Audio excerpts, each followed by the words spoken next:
Today we're out with the EPP on a field trip in Ghent at IMEC, the Inter-University Microelectronics Center, a world-class, unique, one-of-its-kind research center and innovation hub, which specializes in the development of nanoelectronics and digital technologies. And this hub does a lot for our daily lives, and we will find out a little bit more about exactly what they do.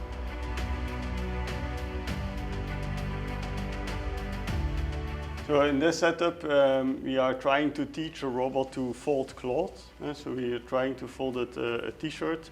And in order to be able to fold a t-shirt, you need, of course, the proper hardware on the mechanical part. You need dexterous robot hands and arms to be able to manipulate the t-shirt. On the other hand, you also need sensing capabilities. So therefore, we have cameras on top of this table, but also within the cloth, we integrate sensors such that the cloth can say, hey, I'm wrinkled or I'm folded properly.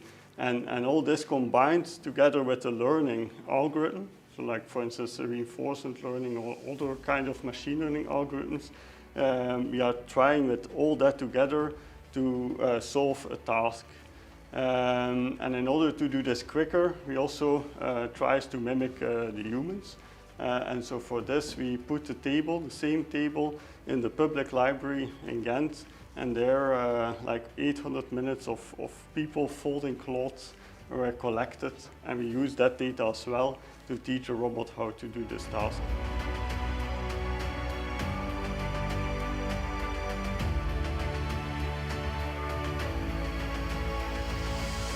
Well, our main aim here is that we can bring robots to homes or smaller companies.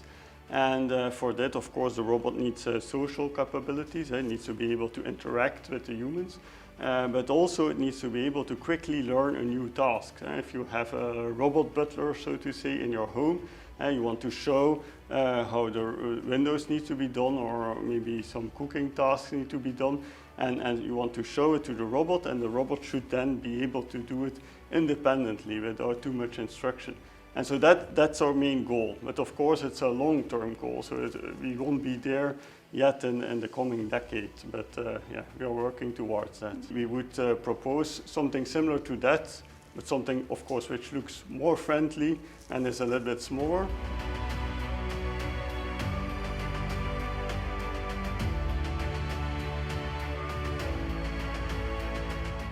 We as humans, we can naturally respond to that, but this is currently not possible with robotic technologies. But by giving our robots these sensors and also a means to process these sensors, we hope that can actually evolve to also take care of these kind of unexpected situations. And this can be, for example, in case of a robot manipulator, if you want to have a robot do some tasks for you, for example, he can learn it from just a few demonstrations from a human, how he should do it.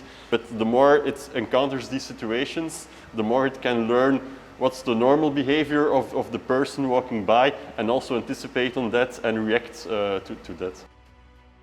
These kind of arms are typically used in assembly tasks or like repetitive stacking or these kind of tasks. But we are looking into bringing these to do more like day-to-day human interaction kind of use cases where you can kind of interact with a robot without having really a cage around it, for example.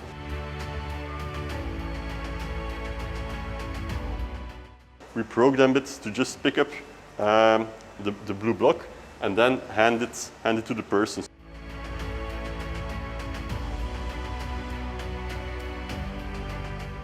We envision these kind of systems more like if you like, for example, elderly people and you need to find something in your closet you don't know anymore, you say, yeah, just give me a cup, and then the robot can pick it up and give it to you, for example.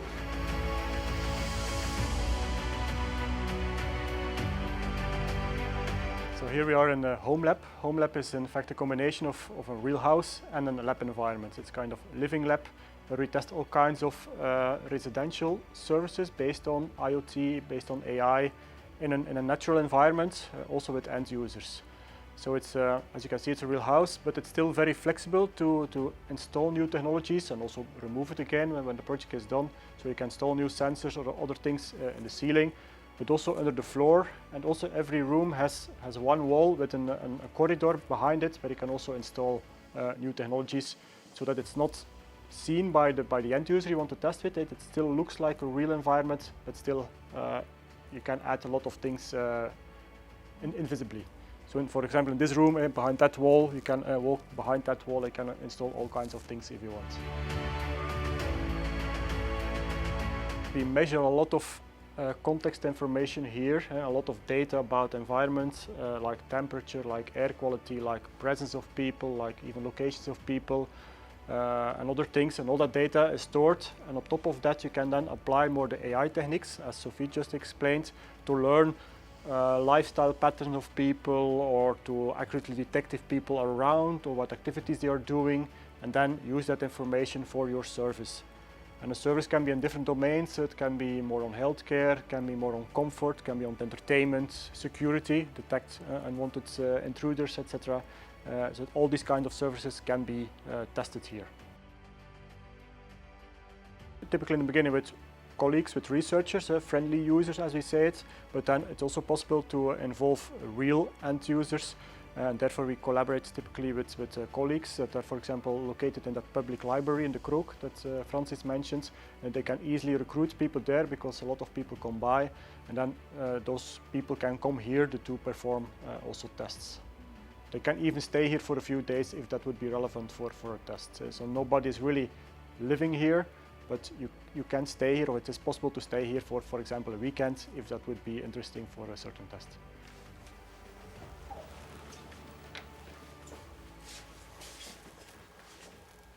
Hello visitors! I'm so happy to see you. This is our care room, which is used to test new applications for healthcare at home. Please feel invited to collaborate with us.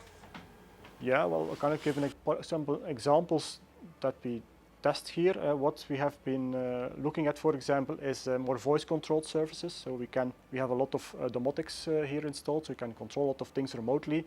And then we connect it also with voice control. So in this case, you can, for example, control the curtains or the blinds, or even the lights with your voice. Raise the kitchen island. Adjusting the kitchen island.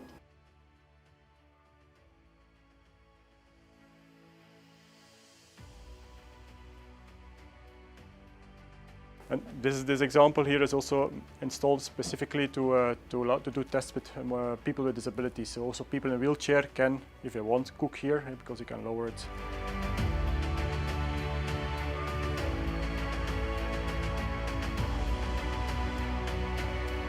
So this robot, this Nawo robot, has been used in a research project with older people with dementia in nursing homes, where it was used as a kind of companion for them, like a kind of pet which could entertain them. But at the same time, it also kept an eye on those people. So if those people would show some strange behavior, unwanted behavior, or maybe trying to escape the nursing home, the robot could intervene. It could start asking some questions to the persons to distract them from what they would like to do, which was unwanted, and as such could minimize, let's say, that unwanted behavior of those people.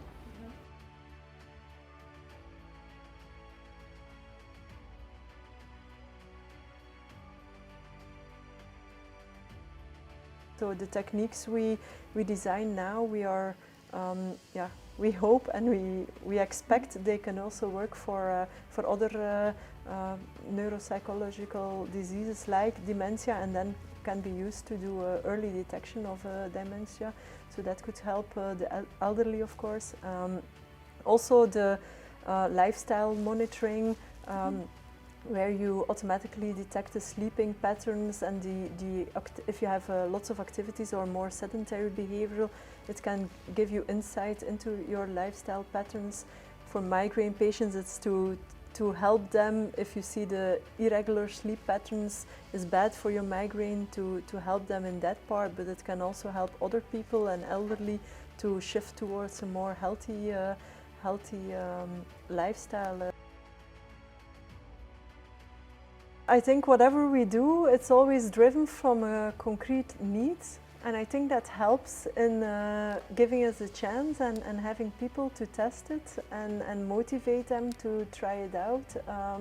And once they use it, I hope they see the benefits of it and keep using it. I think it's not purely a technology push, but it's especially demand-driven solution.